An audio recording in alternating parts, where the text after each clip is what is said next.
Come on. This is Outside the Round with Matt Burrill, a Raise Rowdy podcast.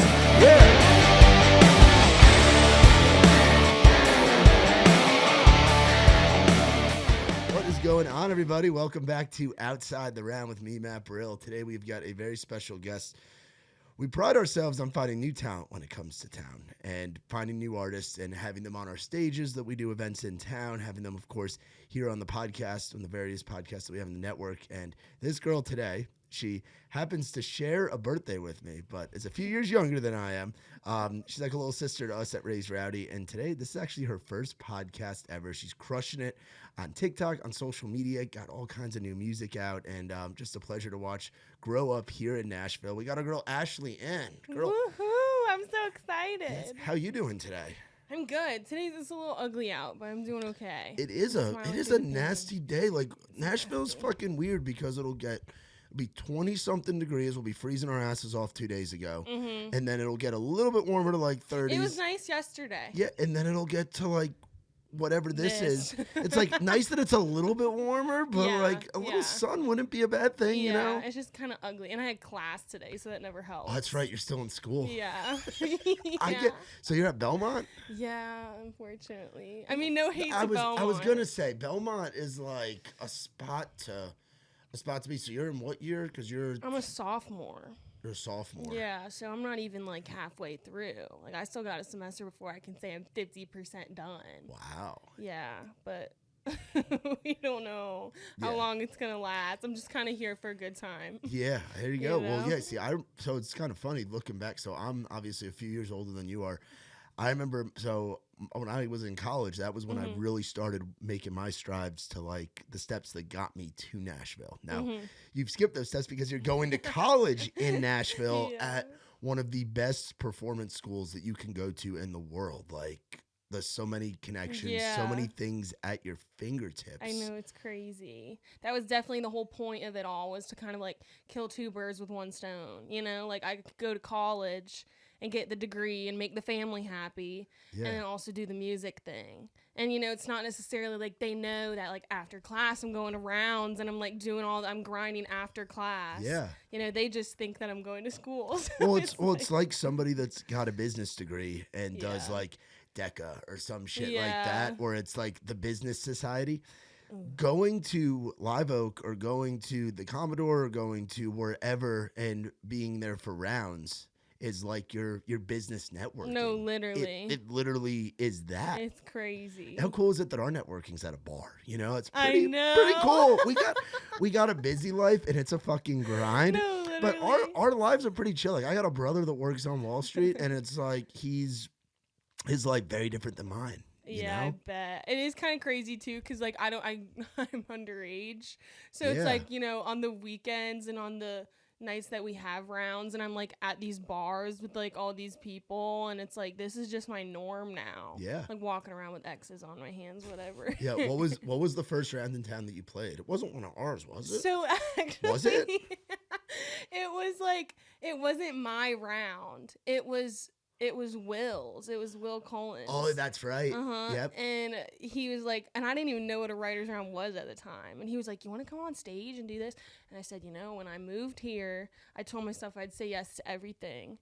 Absolutely everything. And I remember that was kind of difficult in the beginning because, you know, you're saying yes to things and some things aren't great. Some things are great, whatever. Yeah. And I said yes. And I was like, I don't know what that is, but sure.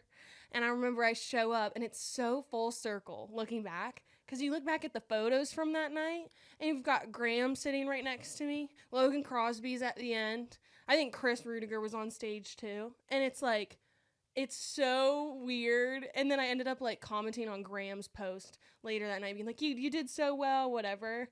And then Dylan ended up seeing that, Graham's manager, comment, saw that I was from Virginia, reached out, and now here we are. I'm working with Dylan. I'm a part of that family. Yeah. And it's like so crazy how that works. Like if I didn't comment on his thing, if I didn't say yes to Will, and that's when I met you. That's the night that I met you, and you were like, "Who are you?" I was like, "Who is this? Who is this girl? She's got a voice on her. She seems really sweet, but she's a child." Yeah, like, it was funny. Yeah, but that's having that mentality of saying yes to every opportunity.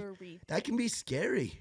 Because you're saying yes to shit that you haven't done before. Oh, and absolutely. so much of this thing is having the confidence to do things and it's like jumping off the high dive. And it's not like pool. I could bring a pal or anything, you know? Because like, all my friends are underage. Yeah. So it's like I'm showing up to this bar. Who knows if they'll even let me in? I've never been here. Yeah. And I don't even know if I think I had my car by then, but I don't even know, like, I was lost. I was like, where do I park? Like, what's going on? And I just remember, like, hopping up on stage, doing the thing. And then I just remember so many people, like, DMing me on Instagram and, like, coming up to me after me, like, who are you? Like, I think it's so funny because I'm like, people just genuinely, like, I was a literal just random.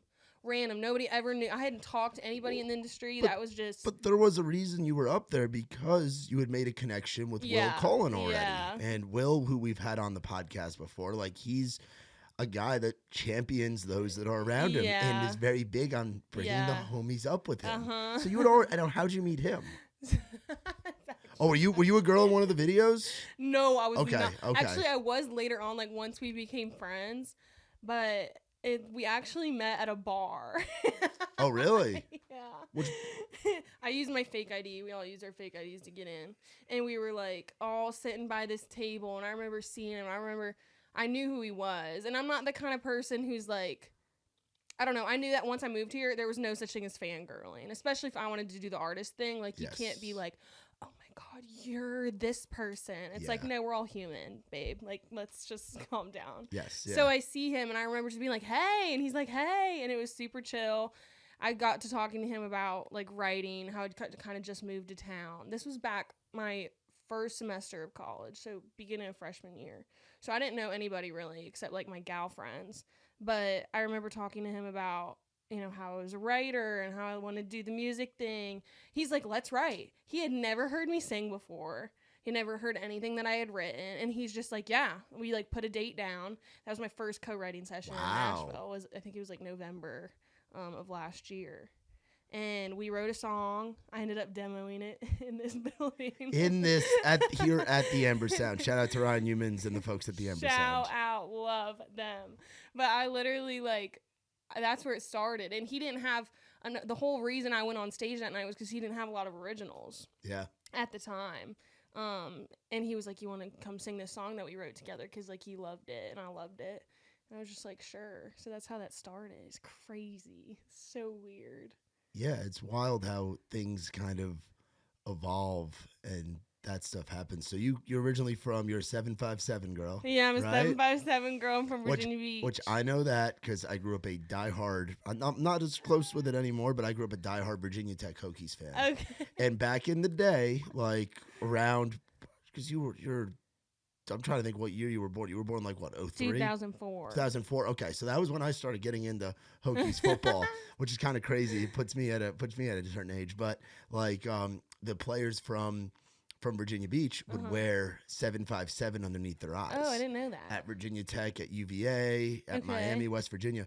So you'd have like some of the best players, like the Vic brothers, Tyrod Taylor, like all these great Virginia Tech players would wear 757 painted under their eye. Like a lot of guys would wear like Bible verses and stuff. The boys from Virginia Beach, that's what they did. So I was like, oh, what's the 757? And then I was like, oh shit, this is where like Plaxico Burris is from, Allen Iverson, like so many talented athletes. But also, I found out later, lots of great music that's come out of there.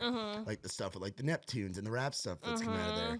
And then you tie in the countryside of Virginia with Appalachia that's been just booming. It's crazy watching that happen. And Virginia's crazy because it's one of those states where you have the coastal presence, like where you grew up, but then you go inland and it's like the hills have eyes. You have farms, like farm. Yep, you have like farmers in Southwest Virginia, like our girl S.J. McDonald. You've got the Northern Virginia thing, whole nother world around D.C. Then you got the mountain people down near Carolina. Like, such a cool state to grow up in. That's why I love it so much. And I think that like has shaped me in so many freaking ways. Like, I think about Williamsburg, Virginia. Yes. Like my Mimi lives there, so we go there all the time, and it's like an hour and a half north of the beach, and like. That's colonial.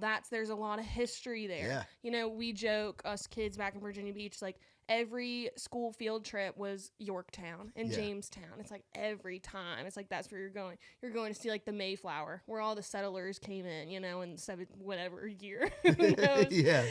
But like that is just like that was so prominent in school. And just life as a kid was like the history of Virginia was very prominent, and it was always shoved down your throat. And looking back, I'm kind of like this colonial-esque vibe mixed with growing up literally on the sand. Like I am so fortunate because I didn't know until I went to college that like that's not normal. No. To literally grow up and like I walked around barefoot everywhere. I tell everybody here, I'm like, the fact that people wear shoes is like kind of weird Well, to me. have you seen the sidewalks outside? No, of that's the what I'm Lumberjack? saying. Like, Yeah, I you would can't. never do that here. But it's like back home, we literally just walk barefoot everywhere. I'd walk on the street barefoot. It'd be like scorching hot in the summertime. Yeah. I have the toughest feet. I can do anything. Anything. Anything. And I feel like a lot of my outfits sometimes I'll put on and I'm like, this would look so much better if I didn't have to wear shoes. Like, Yeah. I literally have that thought sometimes. But it's just like I was very fortunate to grow up right on the water. And it's not like I was 30 minutes from the beach. It was like I would walk from my house. And it's just like, you know, my grandparents had this little beach cottage and we would just stay there in the summertime. And like, it's a movie. Looking back, Yeah. it's like I literally was living in a movie. I compare it a lot to Mamma Mia, like the Yes, yeah. movie. I feel like that free-spirited, that kind of just running around in maxi skirts and like twirling around, listening to music and like going on the boat. And then, you know, the country music scene is so prominent, especially with all like the oyster bars and the, you know, I'm working at a seafood restaurant and I'm a food runner. And Still? It's like, no, No, back I was in gonna say Virginia Beach. back in high school and stuff. Yeah, and it's like that all feels so movie-esque now that I think about it. And I Yeah. feel very lucky that that's how I grew up. And I think it's really interesting how you were talking about everything with Virginia is there's so much to it. You know, you do have the mountains, and then you have the beach, and then you have the cities up Yeah. north. I don't really go north. I don't really go to Northern Virginia, but definitely just I love the farmland. I love the drive out here. You know, driving home to Virginia Beach when Yeah. I have to do it. Just a long Oh, drive. so you know about the Bay Bridge. The Bay Bridge. Like the Chesapeake The- Bay Bridge yeah, tunnel. yeah, where you go like Underwater? out and then under and then Yep. like up again, like Yep. one of the. I think I've been a passenger going over that, Uh-huh. but I've never because I've driven all over the place. 'Cause I worked as a tour manager for a long time. I was Uh-huh. driving bands around in a van with a trailer all over the country, but luckily I never had to drive over that with a van and a trailer. But it's known to be like one of the most intimidating. I got Drives. so used to I was gonna it. say it's probably where you learn the Yeah, fucking drive, it so it's was probably nothing for very you. But it's normal. Are you talking about the one that like literally goes underwater? I'm talking about the one where it's like you're on a bridge Uh-huh. and then you go underwater and you come back Yeah. out and then you're still on a bridge. Yeah. Like it stretches like Yeah. it's a bridge and a tunnel Uh-huh. And all I the way took- around the bay. I took marine biology in high school, and I remember like growing up thinking that it was just like sitting in the middle of water. I always thought like a shark was gonna come on the side and like burst in, and like Yeah. we were all gonna die. I always had this fear, and then my teacher's like, "No, it's under the ground, under the water," and I'm like, "What?" Yeah. I will never. That is one thing I cannot comprehend is like how those things are built. Yeah. I don't understand it. I don't Yeah. want to understand it. That's why I'm a musician. Not our job to understand that shit. Not our That's for sure. job. So what led you to Belmont? Because you have so many great schools in the state of Virginia. Like Yeah. you have some of the best public schools in the country, Yeah. like UVA. I It's funny. know. I actually have cousins that go to school in Blacksburg at Virginia Uh-huh. Tech, and I have a cousin that just started at James Madison. Okay, cool. So I'm very. I Both know there's awesome there's so schools. many. There's like William and Mary. You got Uh-huh. VCU. You got Old Dominion. You got so many like big colleges and Yeah. great college towns in Virginia. So why? What did you think about staying in state for school, or was it always I want to be a singer, I want to do this thing? It was always that. I never once thought that I wanted to go to college in state. And I remember JMU, like James Madison was the only, and UVA. I only applied to those. Those were my in-state, you know, fallbacks, just in case. But I think growing up, I mean, I love my hometown. I love Virginia. But I always was just so eager to get here. Yeah. So once the whole, you know, applying to colleges things started happening, I was like, this is my opportunity to go somewhere else. go further away. My older sister, she goes to Longwood in Farmville, Virginia. And so it's like 3.5 hour drive from her hometown. So that was always easy. And I watched how easy that was, just to drive home for the weekends and whatnot. I knew it was going to be a challenge to go somewhere where I was going to have to fly most of the time, somewhere I probably won't be coming home as often because I'm doing music. It's like after my freshman year, I stayed here for the summer and I lived in a house by myself. Wow. For 3 months. And where in town were you staying? So Wedgwood, Houston. Okay, so you were in a pretty good area because I was going to say you, I'm picturing you staying in a house in the summer by yourself in Antioch that's a little or spooky. North Nash or some shit like that because It's there are spooky. some rough areas in Nashville. Wedgwood, Houston over by Belmont. That's a good. It's a pretty good spot. We're in a weird kind of corner of the neighborhood. It's kind of hard. It's right by the train. Yes. That area. Yep. So it's it's iffy. And I think it was a mistake on my part. I just didn't have a security system for the 3 months I was living alone. But you were good? Nothing happened. Nothing happened. I had my pocket knife. Come at me, bro. I had my taser and my pepper spray. I was good to go. I was like, if anyone tests me, I always joke though. I'm like, if anyone were to come in and try to kidnap me, I would just be like, can you not today? Just please. Can we reschedule? Can we postpone this? Because there's always something going on. Yeah. My friends joke that it's very entertaining to be friends with me because there's always something. It's just there's always something. It's never simple. What's the most recent always something? What happened this week? Something. I mean, a funny one that's happened pretty recently was I've been talking to American Idol back and forth just for the last few months, just debating whether I wanted to do it and just trying to decide if that was a good move. And basically we had gotten to the point where I was going to be in front of Katy Perry and I had to make a decision. And I was like, there was so much back and forth. I was supposed to be there at 6 a.m. and I slept in and I said, can I be there at 4 p.m.? And they're like, yeah, just come in whenever you can. So my best friend Brooke, she brings me Starbucks. Bless her, she's great. We love a good Starbucks. Yes. She's darling. She brings me Starbucks and I'm like, okay, I have to go to this American Idol thing. She was like, what? She was like, what do you mean American Idol thing? I was like, oh yeah, we're doing American Idol. We're gonna figure it out. We're gonna try it out. And she's like, wait, really? She's in disbelief. I'm like, yeah, you want to come? You want to get in the car? I'm literally getting in the car. And she's just showered, leggings, sweater. She's beautiful, but she's not looking her best. You know what I mean? So she gets in the car. We go to the hotel where it was at. And flash forward, we joke, we laugh about this. They put her on camera with Ryan Seacrest. Oh, no shit. And they're like, okay, stand next to him and tell him how excited you are for your best friend. And she was the family member. Oh, wow. For the thing. I don't know if it's airing. I'm not going forward with it, but it was just a day thing. But we laugh. We're like, only me. If you're friends with me, you just one day you meet on a random Sunday, you meet Ryan Seacrest and you had no idea you were going to. And you're on TV.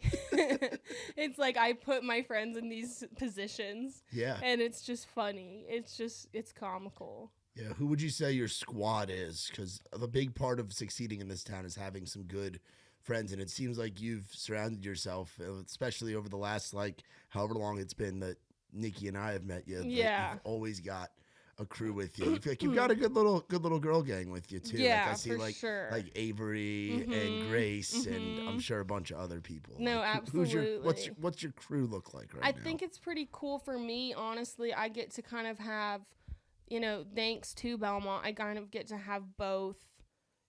Both worlds are kind of separated a little bit. It's I've got my Belmont girls who, some are musicians, some are not, but nobody's really doing the artist thing.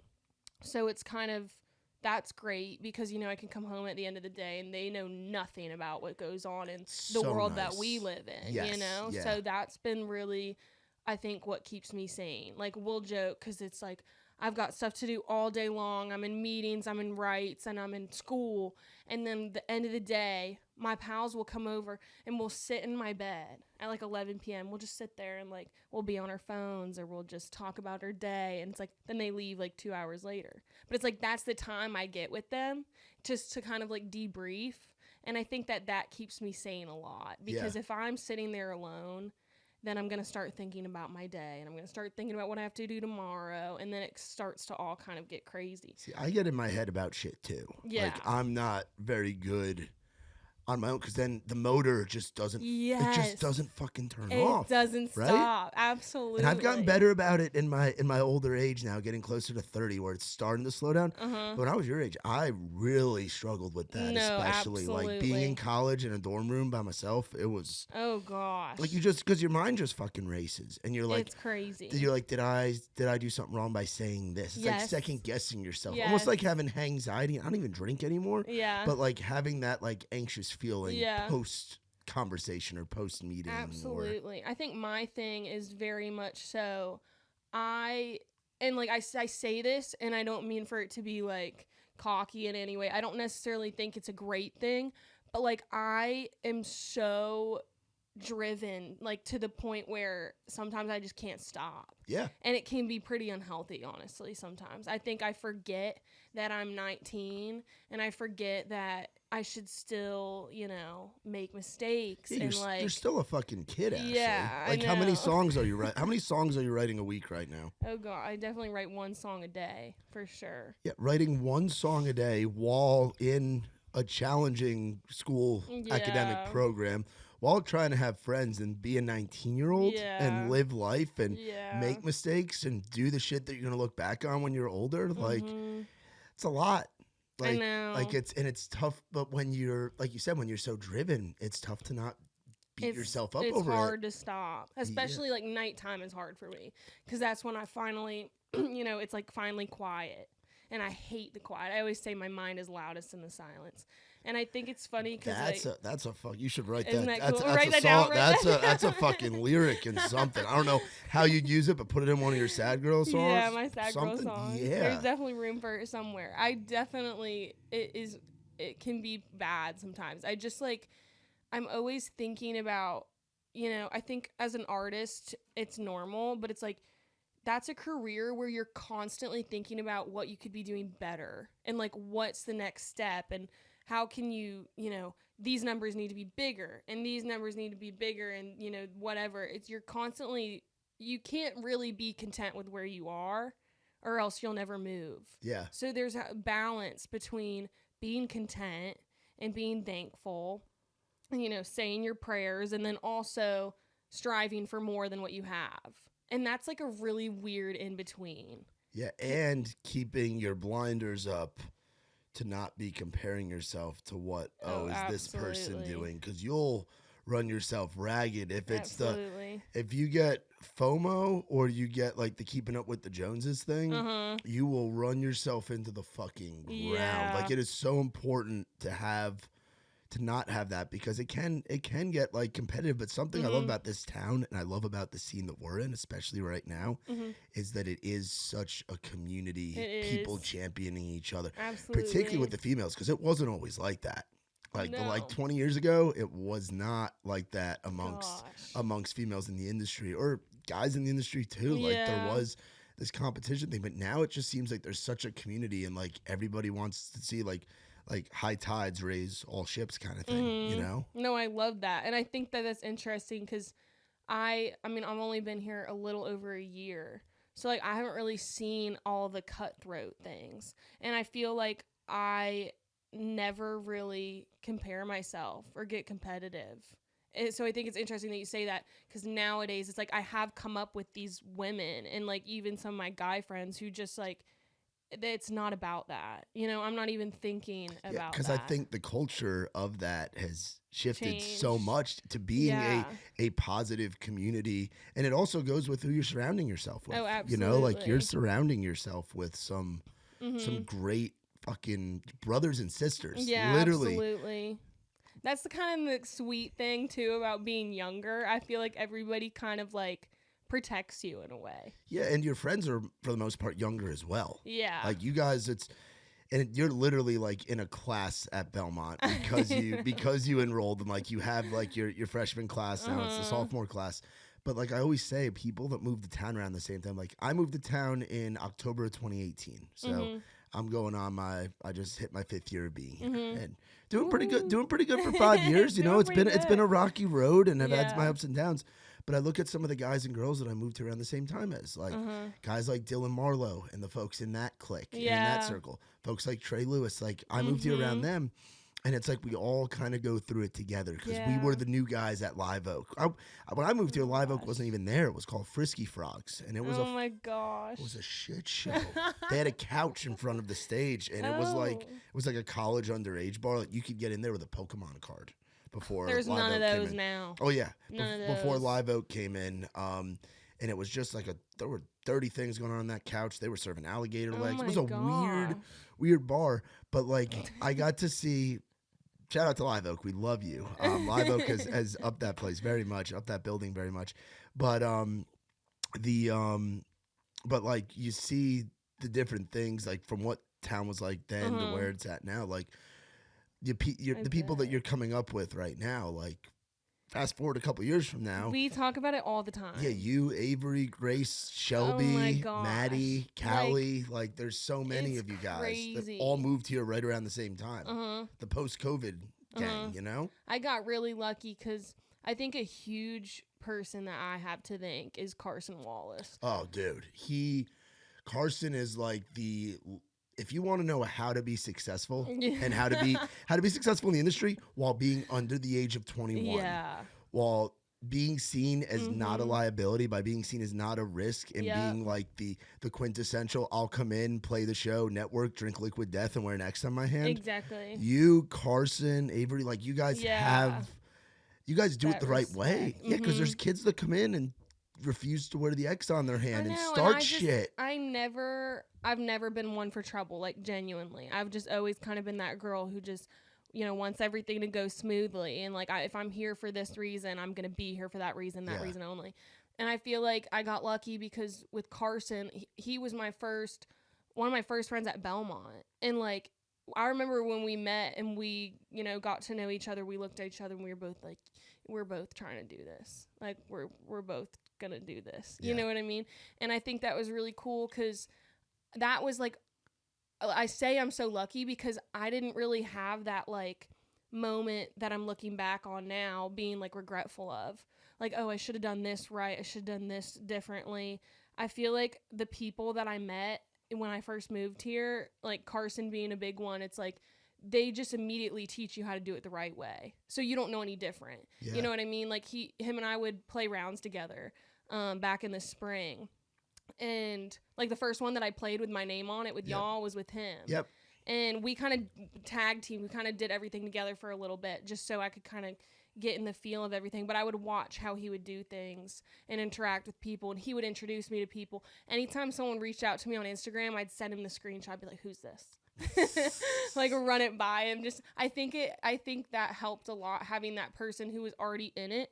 You know, he's a year older than me. And I feel like having that person that was already in it, but still in a very similar spot as me, was helpful. Because then I just immediately knew what I was supposed to do. And obviously that opens gates to the Grace Tylers and the Avery Bilskis. Like, I met them through him. And they've been such a blessing. I mean, Grace is like big sister vibes to the max. Yeah. She reminds me so much of my older sister.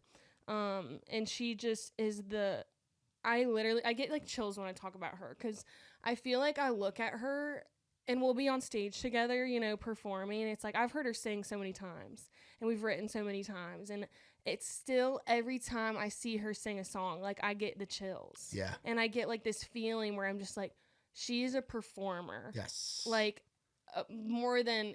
Like, she's just absolutely insanely talented. Yeah. And I admire her so much. And I think another huge reason I admire her is because of her character. Yes. You know, she's just so... She's so kind. And she's so caring. And she genuinely wants the best for everybody. And she's not here for trouble. And she's not here for problems. She's here to get it done. I think she's the perfect example of just like a badass woman who stays poised and kind. Yeah. And that's like so important to me. So I've loved having her. And then Avery is just funny. That's just your sister. That's a girl who's in the same situation that you're in, honestly. Yeah, that's just, she's been great because she's kind of my only, like, I say music friend, you know, somebody that I've met through the music industry and not Belmont, who, like, we hang out on the weekends. You know, we go get coffee, we go do the things, and we gossip, and we know everything about each other's lives. Yeah, that's your girl, yeah. That's my girl right there. And I think that that's important, too, to have that person who's in it, you know? Yes. Because it's like we have our Belmont friends, okay? And they're great. Love them. And then you have Avery, who knows these people that you're talking about. You know, if there's drama or if there's gossip and you're 19-year-old girls, you want to talk about it. She knows what I'm talking about. You know, I say it to my Belmont friends, and they're like, who's this again? Well, I, like, need a picture. Pull up the Instagram. I need to see. And I'm like, it's nice to have that person who just knows. You know what I mean? Yeah, absolutely. So that's been great. That's kind of how I feel, too. Like, I have my folks that are in the industry, but, like, my girlfriend Erin, she's like music adjacent with you a know? cute kid. Oh, dude, Oh her my gosh, she's so cute. Charlotte, I thought she was gonna take my job that night Oh for my the gosh, whole thing. She's so cute. Her little shirt. Yes, Cute. that was a very. She's already asked when can she do it again. Oh so my god. We're gonna have her. She was so I nervous. love She was it. so nervous going in there. She was like hiding behind. Yeah, she was like, I don't know if I want to do it. She's like, I don't know. And then she got up there and did it. And then she wanted to get up on stage while y'all were playing and dance on the side of the stage. I would have been so down for I that. know. I was just like, I can't have her. Because my goal is to like have her at more things when they're not so close to her bedtime, because she has a strict bedtime between like 7:30, 8:30. Give or take what How time. How old is she? She just turned 5 in August, so she's adorable. Has changed my perspective of life tremendously. God, but that makes me so happy. But I say that to say what's nice is that Erin is like music adjacent. Like she's very close friends that are in the industry at all different levels, and has been in town for a long time, but isn't in the industry. Like her job has nothing to do with music. Yeah. So like having that my person be outside of music is nice. Like it's nice to have that, because I moved down here. I didn't go to college. I mean, like I went to college in New Jersey, but I didn't I moved down here. I was a bouncer on Broadway. So my non-music friends were bouncers and bartenders and servers and disgruntled musicians on Broadway. So it was a lot. Like, and you go through different phases. Like you're right now probably like just starting. Like you have friends when you in college especially. Yeah. You have friends that you make your freshman year. And then as time goes on, everybody just kind of grows apart because everybody finds themselves, and not everybody's path is the same. I feel like I've gone through like 5, 6, maybe even 7 friend groups since I've been here in 5 years.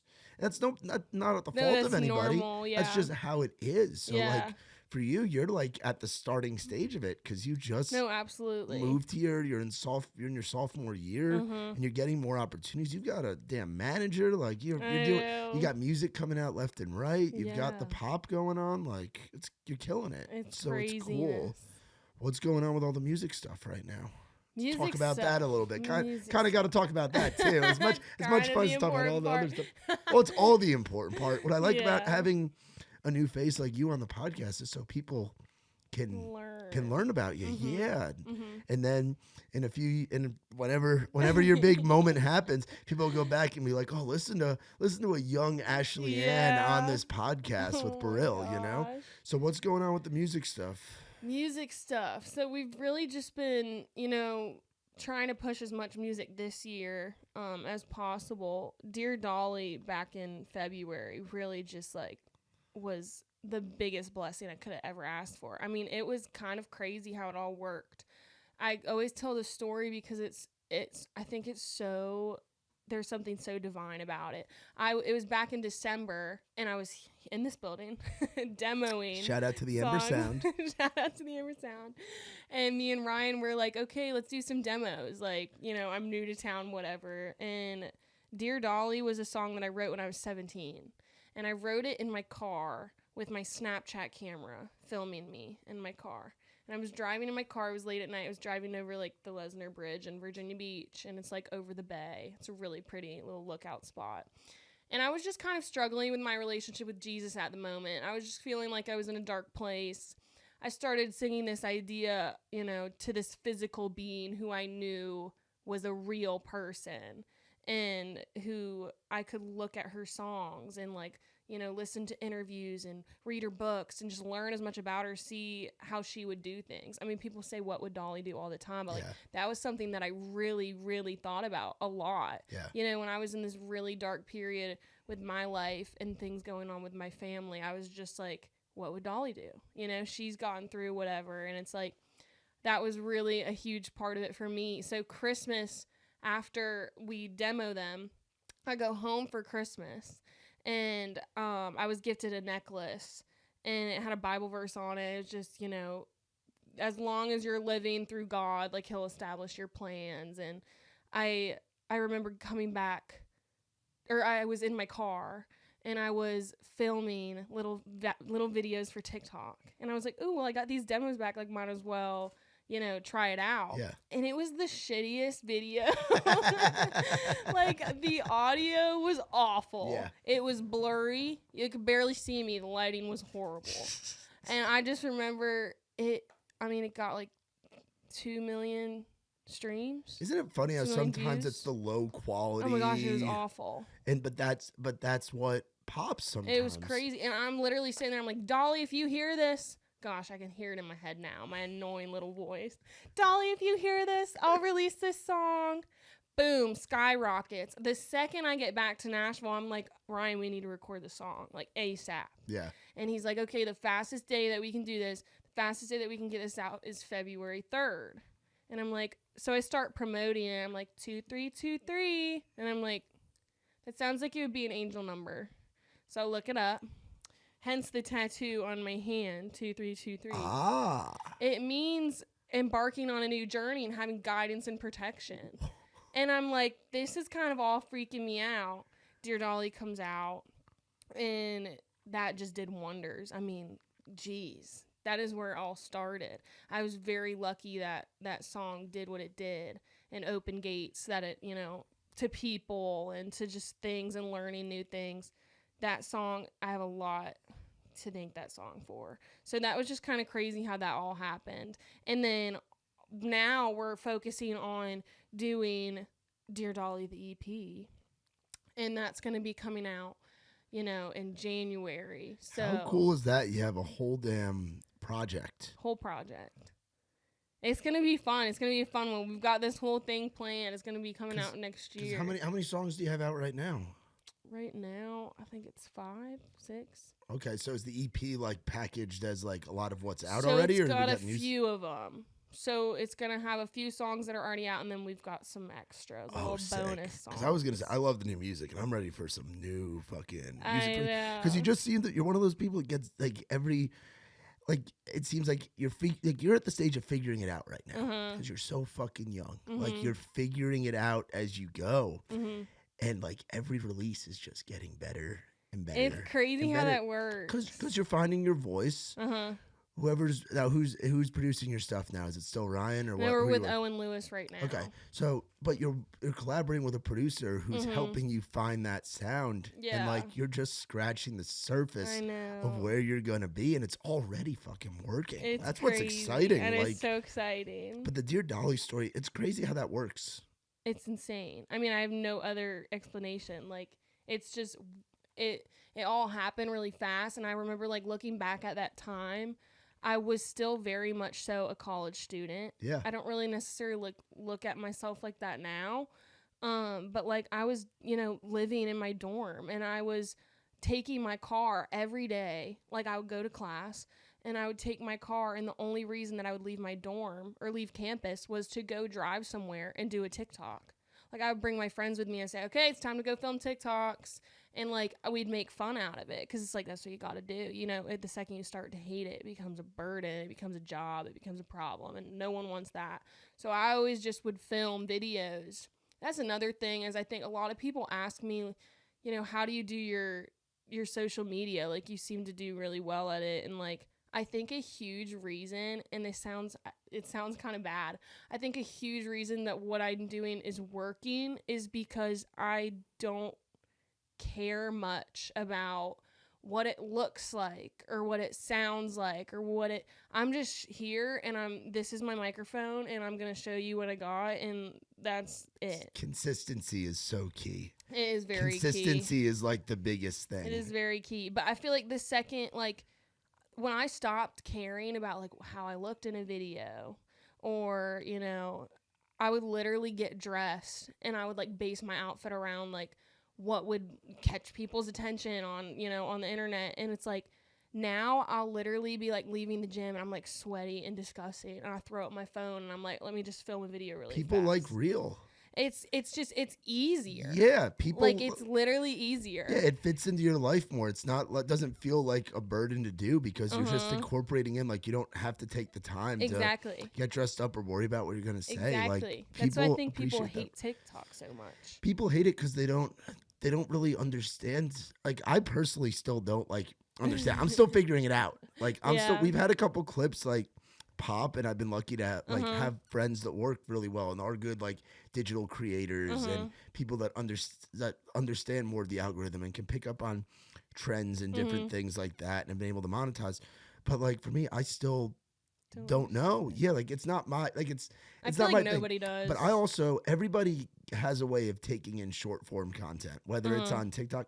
Mine, I watch Facebook Reels and I watch Instagram Reels. And what's funny is it's the same shit that's on TikTok. Yeah. But it's on it's on the Meta platforms. Same shit that's on YouTube, but that's on the Google platform. Like the short form content stuff is everywhere. Like you gotta post it everywhere. Like every day I post on every single one. But none of them translate more to music than fucking TikTok does. Than TikTok. It's proven. None of them translate more. And people are always like, those damn TikTok kids. But I think it's because they haven't figured it out yet. And it's always an older generation. It's just like with like bro country or pop country. Like the new thing, there's always like the old guard that doesn't quite understand it. Same thing with rock. Same thing with pop.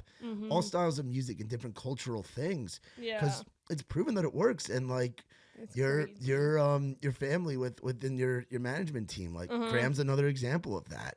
Like that video that blew up on Instagram Reels. Yeah. Like, oh my gosh. It was like what's the song? What Doesn't Kill You? Yep. It's like that thing went through the roof. Yeah. And I'm like, it's just crazy how it's like, and then the song ended up doing so well. It's like one video can change everything. And it's absurd the amount of like power that goes into, you know, a platform like that. Yeah, and people say like, I signed up to be an artist. I didn't sign up to be no influencer.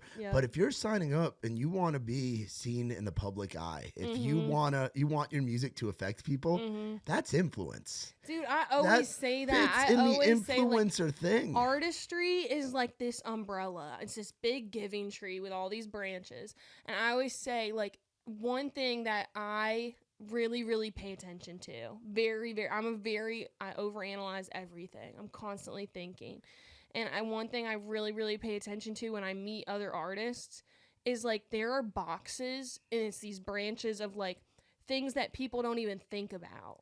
I mean, even just how you walk into a room, how you carry yourself, how you have a conversation with somebody, how you make somebody feel, how you are on stage. You know, vocally, are you talented? Can you write a song? Like, there are so many boxes to being an artist, and it's almost impossible to check all of them. I think that there are artists who, you know, their emphasis is, you know, this or this. It's like, there are obviously artists who have amazing vocals, and that's what they're known for. But maybe they can't write a song. You know what I mean? Yeah. It's like, and then there are the people that have a lot of the boxes checked and you're just like, wow. But I feel like there's so much to being an artist rather than just being able to sing or being able, whatever. I mean, I think there's so much more to it. It's a business and it's a brand. And it's crazy.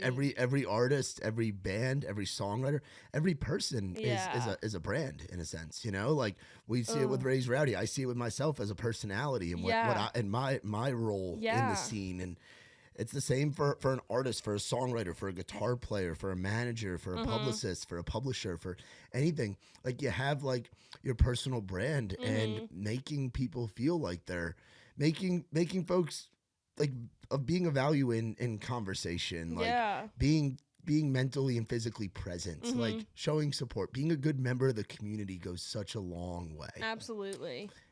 That's something I feel like I really struggled with at the beginning, like the fact that I needed to be marketable and the fact that there was this idea of like, okay, what is it if you had, 3 words to describe yourself, what are they? And I'm like, there's so many more than 3. Yeah. It's like I feel like I don't want to be put in a box. And I feel like that's just the reason that it's so, I mean, I feel like Avriana is a good example that I've heard people say. It's like she just shows up and she wears whatever she wants to wear and she just shows up on stage and you see the emotion in this audience and these girls and how she's speaking to them. And it's like, it doesn't take this niche and it doesn't take this, look. I know like the Lainey Wilson with the bell bottoms, and it's like some people have their thing to them. Yep. And I feel like I struggled with that at the beginning, being like, do I need to have this thing? See, like I remember the cowboy hat, and I remember I remember, but again, you're 18, 19 years old, figuring it out. You'd be doing that if you were a business major, if you were a science major, if you were anything in life. Like at that age, you're just figuring it. You're just figuring it out. Like that's just being a kid. That's so true. I got like a little mad at myself for a second because I'm like, are you trying to like be someone you're not? Like what's going on? And I feel like looking back, it's like if you are, loving this in this moment, then that's who you are. It's not necessarily like you're fabricating anything, but I just try so hard. And I think that it took going home to Virginia. I went home for like 3 weeks this past summer. And it's like I did my freshman year. The music thing kind of started really hitting in January. That's when I brought my car, and that's when I started to, I'm going to go to things, and I'm going to meet the people, and I'm going to do the music. So I always say, like, it kind of started in January with the music thing. Once summer rolled around, I had gone home, and I use this analogy a lot because I think it's interesting. But my dad went to school, Radford University in Virginia. Oh, there we go. We know about Radford. Oh, yeah. So my dad went to Radford, and he grew up in Virginia Beach. And when he got to college, he called his mom, and he's like, Mom, you need to buy me some polo shirts. Nobody's wearing surf shops clothes around here. Like, it's embarrassing. And I kind of look back at, like, when I moved here, and I kind of feel that way. I feel like when I got here, nobody was wearing maxi skirts. And again, like I said, everyone's wearing shoes. Yeah. Like, nobody's wearing what I wore back home. I didn't bring any of my surf shop stuff because it's just that no one wears it here. So then you come here and you go to, and you say, okay, I want to go shopping with my gals. You go to a boutique, you're guaranteed to walk out with a Nashville Broadway girl outfit. It's like you go shopping around here, it's like you're gonna morph into that kind of Nashville look. And I think that's kind of what happened to me. I think I got excited. I'm like, oh, I'm, in college now. Like, let's go shopping. Let's do the thing. And then I went back to Virginia, and I remember just having this whole revelation. I was just like, I know I'm young, but I feel like I've lived a lifetime. And I think that I want to be taken seriously. It's hard being a female, period, and it's hard being a young female. So it's like I want to be taken seriously. I want people to know that there's more to it than just this. And I took all my clothes that were back home that I left, and I brought them all here. And when I got back, and we moved into this house in Wedgwood, Houston, and I got back, I decorated my room, and I did it how I wanted it, and I just look at it now, and I'm like, I look at my room and I look at my closet, and I'm just like, this is who I am. Like, this is who I am completely. I got coffee with Hannah McFarland. It's so funny. Hannah's awesome. So we funny. Love Hannah, This story is hilarious. We got coffee, and we got coffee down the street from my house. And I told her, you can park and we'll walk. And we're getting coffee, and we hit it off. I mean, she's awesome. Yeah. She's absolutely awesome. Very unique, very special person for sure. And at the end of the coffee meeting, we're there for I think 2 hours. It was pretty long. That's a good coffee meeting. It was 2 hours. a good coffee meeting. And I'm like, you want to come over and do temporary tattoos? And she's like, hell yeah. So we go home back to my place, and we're upstairs in my bathroom doing temporary tattoos, seeing which ones she should get, and it was so funny. And I showed her my room, and I showed her my closet, and she's just like, this is so you, something it looks like Ashley just threw up in a room. And I'm like, that's how it is now for me.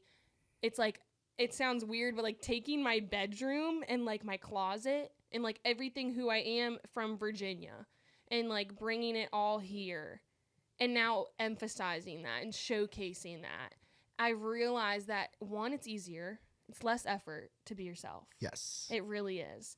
Two, it's like people like who I am. And it's not like that was like, it sounds like this is not like it was a shock. That's not what I mean. But like, I don't know, like people started accepting it, you know, so open-heartedly. And it's like, people loved the fact that I was from Virginia Beach. And people loved the fact that I was like this coastal grandmother vibe where it's like I'm wearing floral prints and lace and all this stuff. It's like, it's different. And I think that's why it was scary at first, because I was like, maybe I don't belong in country music if I literally didn't grow up like in the sticks. And then I realized like having that kind of different thing to you, it's like, embrace that. Don't hide that. Yeah. Because if anything, it helps. And like I said, I really put emphasis on the fact that it's easier to be yourself. I think that is like the biggest thing that I've learned since I've moved here, is like being completely and utterly yourself to everyone all the time is so much easier and so much more beneficial in the long run. Absolutely. That's how I am too. It's like, crazy. I found I started really, like when I was in college, I had a college radio show. It was called Redneck Radio. And I grew up in a New York City suburb in a good area. A suburban kid wearing Timberlands, wearing Nikes, like all that. And then I tried to be something that I wasn't when I was in college, because I thought that I had to be this persona and this thing. And then I moved down here and I started embracing myself again. And it's led me to be more comfortable. It's liberating. It really is. It really is. It's crazy. Yeah, it's so powerful. And for you to recognize that at the age that you're at, that's huge, because a lot of people don't recognize that at your age. That's something where you got to make quite a few mistakes to get to that point and find yourself. And it's that trip going home. Like, I know, it really was. There's crazy. something. There's no place like home. Like There Dorothy really says in the fucking isn't. Wizard of Oz. There's no It's place like so home. true. And then embracing. So do you got siblings and stuff? What's your family dynamic like growing up? 2 sisters. I'm the middle child. Okay. So I was always kind of the one that was gonna do what nobody wanted them to do. Okay. So moving here, doing the music thing is no surprise to my family at all. I call my dad every once in a while. I'm like, yeah, the dropout thing might be happening. And he's like, you know, I trust you. I think he's seen what I can do in a year of being here. And I think he knows I'm not here to fool around. I think he knows that if I were to drop out of college, it wouldn't be like, okay, let's go slack around. And it'd be music full time. And instead of full-time. classes, it would be having a schedule of going into writing rooms. And instead of taking tests, it would be going out and doing gigs on the weekend. Yep. Which, have you done any touring yet? Have you had the chance to do that yet? Not much. I went to California for a weekend, and that's about the most that I've done, and that was a blast. That was so much fun. But we're getting in the works of some booking agents. We're doing some things. Hopefully next year is going to be really exciting. I'm really excited about next year. Because I love traveling. Yeah, and it's so fun. The road, there's nothing like it. Oh my gosh. Like, it's like a bug just bites you. And in theory, traveling around in a van in close quarters with a group of people. I mean, I've been upwards of 8, 9, 10 guys in a van before. It's insane. And you're pulling a trailer and you're going to Texas, or you're going to South Dakota, or you're going to Minnesota, or you're going up to the Northeast or down to Florida. And in theory, that shouldn't sound fun, but there's just this energy to being with your band. For me, I can't wait for that part. Like, that's the people. Yes, that's the part I'm so excited about. It's like finding your like crew. Like, I love that. I'm all over that. I love the little, you know, the band members that are so close to their artists and love and support their artists. The artist supports the band members, and then you've got the crew, and it's like the photographers over here, and it's like, I can't wait to have those people, and it just to be a family. Because, you know, I haven't really found, like, you know, you play around with different people, and it's like, I've met amazing musicians and amazing videographers, and I've got a lot of people that I love, but it's like, once you have those people who are just tied to you and you take on the road with you, like, I cannot wait for that. Yeah, and what's going to happen, too, is you're going to walk into rooms and be like, how did I get here? You're going to walk into rooms and be like, oh, shit, I'm playing here in this dive, but then you're going to be like, oh, shit, I'm playing here in this theater. I'm playing here in this club. Oh, shit, there's a poster of Morgan Wallen playing here. There's a poster of Carrie Underwood playing here. There's a poster of XYZ I artist can't that's been wait. through, because everybody goes through that step. Everybody goes through the touring and Yeah. figuring it out and doing their first live shows and having those growing pains and struggling and having it where you're crammed in. You've got 4 or 5 people crammed into one hotel room with 2 beds, Oh, and somebody's gosh. in a blow up mattress on the floor, and it's 2 Yep. to a bed, and then you get to that point where you're in a fucking tour bus. Like Yep. it's such a fun Gosh. journey, and you have so much ahead of you, girl. I You have know. so I'm much so excited. fun ahead of you. So what are some? So you sound like you're a pretty goal oriented person. Mm-hmm. What are some goals for 2024? I can't believe 23 is almost over. I know, like it's weird. It fucking flew I don't know by. how I feel. Because then I'm like, oh gosh, this is a 10-year town. I'm already like a year No, in. it is. It's a town where everybody's path's a little bit different. Like an Yeah, example for I always like to sure. point out is Brooks and Dunn got paired up together and met Mm-hmm. each other and started doing their thing in their mid 30s. Like Yeah. some guys and girls, it takes a little bit longer. Like Ashley McBride spent a while doing what she was doing. Lainey spent a while what she was She's doing. insane. And then you have folks that are able to utilize the tools that are available at that Yep. time, able to Yep. utilize TikTok, able to Yep. utilize Instagram, able to network, able to do things. Mm-hmm. Everybody's path is so It's so fucking different. Yes, exactly. And for me, it's like I'm 5 years in. I started out as a bouncer, then I was a merch seller, then I was a tour manager. Now I'm running a small business that's starting to grow more and more every day, and like it's crazy. It like is you're crazy. like so There's no handbook. no, That's there is for sure. no handbook. There's no fucking roadmap. Yeah. It's like you said, everybody's uniquely different and everybody's themselves, and everybody's path is uniquely Different. themselves too. And having those blinders on and just being the best Yeah. version of Ashley Ann that you can I fucking know. be. You know, It's so exciting though, because I just I love not knowing what's gonna happen, but like you said, I am a very goal oriented person, and I think that like having those goals, like I literally look at my phone. I've got my wallpaper, like my home screen is literally it's all of my goals for this, like for 2023. It says so you're that goal goals oriented. by the end of 2023, and I made this at the beginning of the year. Okay, and so it's been my wallpaper. what's on there? I'm sure we've hit quite a So few. it says booking agent. Okay, and we're taking meetings. Good. Yeah, 50,000 Instagram followers. And what are we at? We're at 45. Okay, so we're right there. Okay, so I'd check that off. That's right there. We have 10K Spotify followers. I don't know how close I am to that. I haven't checked. We have 100K TikTok followers. And you're probably near that, if I had to guess. Little meh. TikTok's been a little slow for me lately, Yeah. but we're okay. It's okay. We'll get through it. And then 150K monthly listeners on Spotify. So those are like number goals. And what's also weird is like, because I set these not necessarily, it's not because I care about numbers so much. It's to just give me like a dot in the road. It's a benchmark. It is, you know what I mean? And it's like, if you pass it, great. If you don't get to it, at least you had it written down. Yeah, because at some point you will get there. Yeah, exactly. And I think that's kind of cool. I remember when I sat down, I always do my New Year's resolutions. And when I did my New Year's resolutions, I had it in my notes app, and I sent it to Dylan the other day because I was just like, this is insane. Going to Belmont, I was always a fan of, Belmont alum who are doing the thing.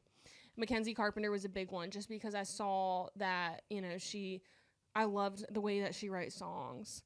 And I admired her so much. And I knew that she had gone to Belmont. So I just was a fan of hers. I admired her. And I had written down in my notes all of my New Year's resolutions, and writing with her or her brother was one of them.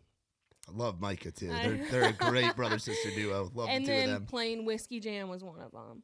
And, I had all these random, I'm pretty sure playing a writer's round was one of them. And it's playing a writer's round Yep. was one of my New Year's resolutions.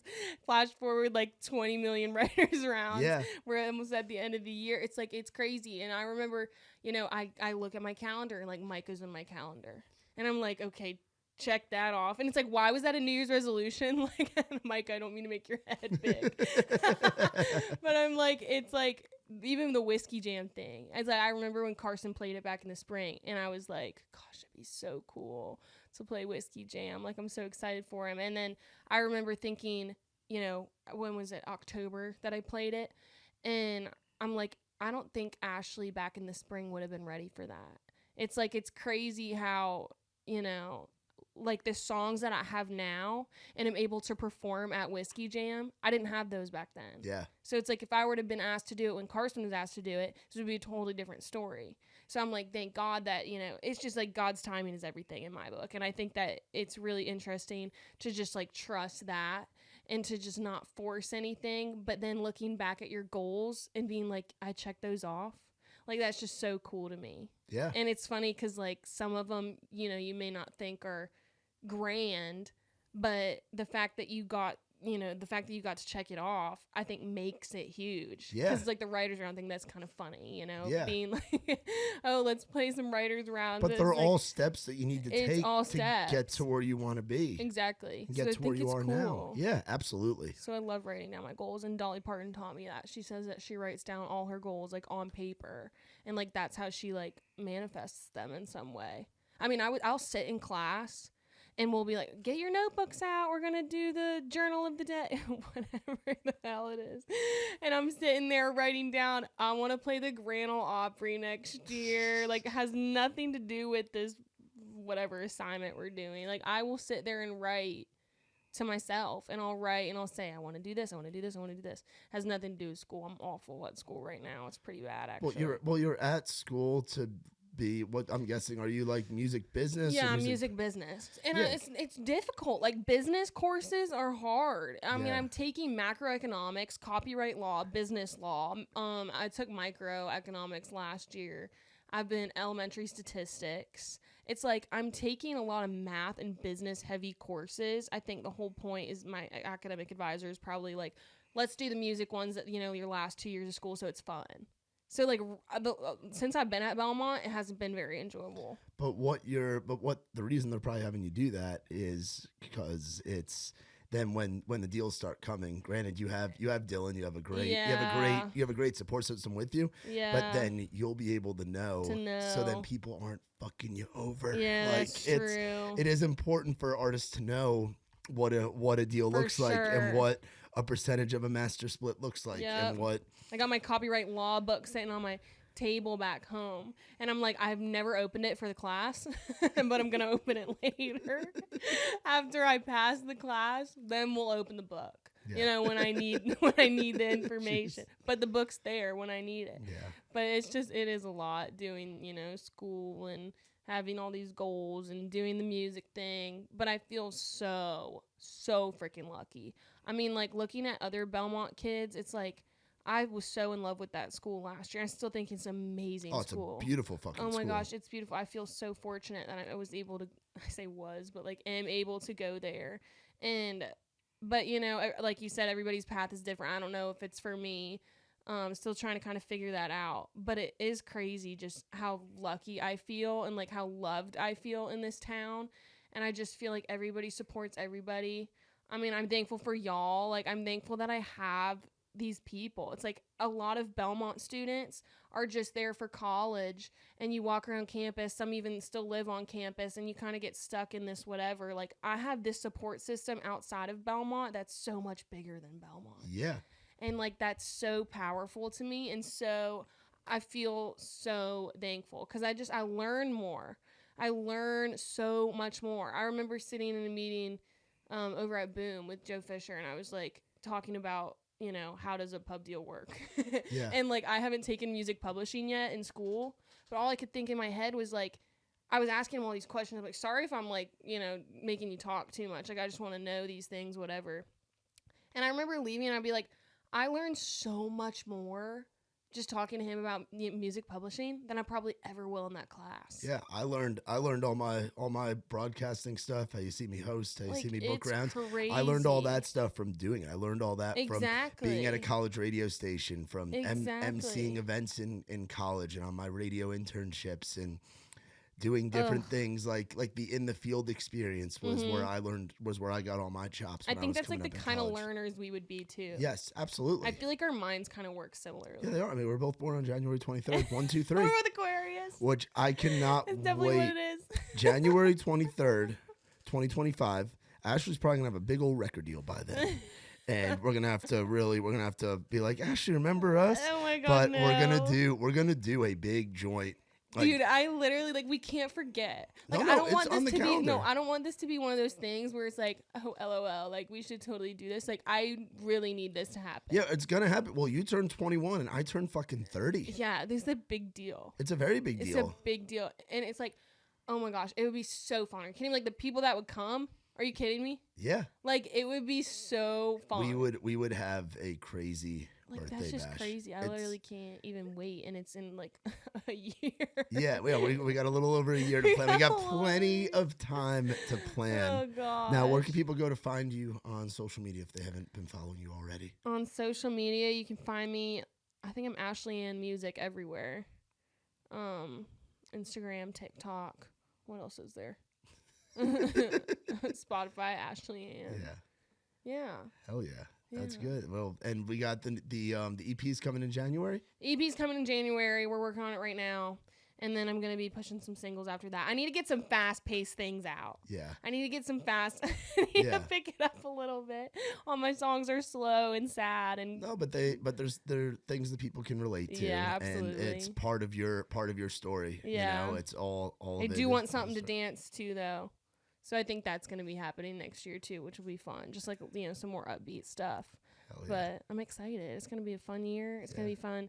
I'm excited to just kind of sit right now and breathe for a second Me with the too. holidays. Like I'm Me starting to too. see, I think you told me something about things start to die down in the holidays. And I'm like, we're in the music for industry. me, Halloween to St. Patrick's Day, Nashville's just slower. slower. But from Thanksgiving to Uh-huh. the New Year, it is very slow in the music Yeah. industry because it's I'm it's noticing. the end of the year holiday parties, all the Christmas parties. Which, Uh-huh. by the way, we're doing ours at the Rusty Nail on December Oh, 13th. the rusty name. Yeah, that's our playhouse. So December Oh. 13th, come and hang. We're doing karaoke all night. Oh and my then gosh, we're just gonna have fun. that going on, and it's just gonna be a fun That's night. So so fun. bring the Belmont crew, bring Oh, yay. Avery, Grace, everybody. That's bring so the fun. whole gang out. It's We'll gonna be a have to lot make of an fun. appearance. Yeah, please do. It'll be a lot of Oh, fun. it'd be so fun. It'll be great. But y'all be sure to follow our girl Ashley Ann.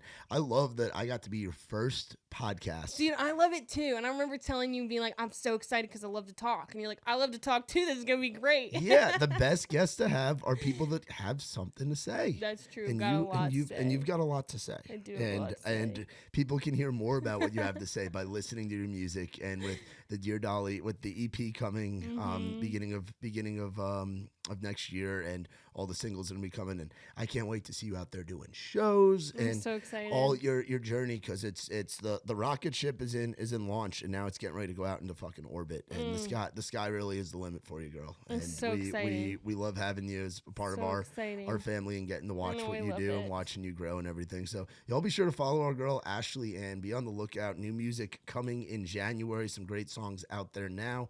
Follow her on everything. And of course, shout out to our friends Whaletail Media, Saxman Studios, and our boy Mitch Wallace with the Digital Marketing Agency. If y'all want to know more about us, please visit raisedrowdy.com. For our girl Ashley Ann, I'm Matt Burrill. This has been Outside the Round.